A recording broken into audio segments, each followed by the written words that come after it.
ఇద్దరు వ్యక్తులు రహస్యంగా వచ్చి వంట పాత్రలోని సాలన్ డెక్ కూరలో రాళ్లు వేసి గరిటతో కరిపేస్తారు.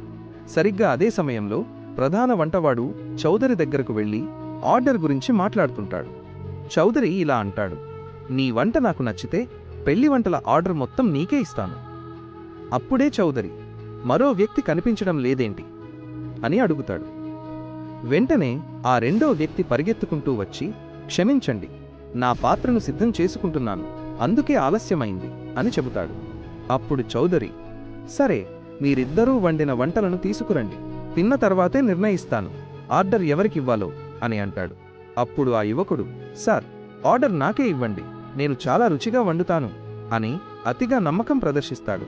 తరువాత ఆ యువకుడు ముసలి వంటవాడి దగ్గరకు వెళ్ళి ఎగతాళి చేస్తూ ఇలా అంటాడు, నీకు ముసలితనం వచ్చేసింది, కళ్ళు కూడా సరిగ్గా కనిపించడం లేదు, నీ వంట తింటే వాళ్లకు వాంతులవుతాయి, చూస్తూ ఉండు, ఈ ఆర్డర్ నాకే వస్తుంది.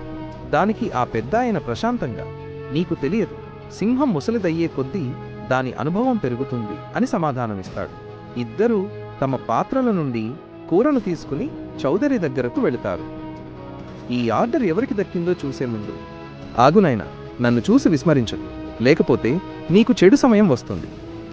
ఒక్కసారి కామెంట్లలో హర్ హర్ మహాదేవ్ అని రాసి వీడియోకి ఒక లైక్ చేసి ఛానల్ను సబ్స్క్రైబ్ చేయి.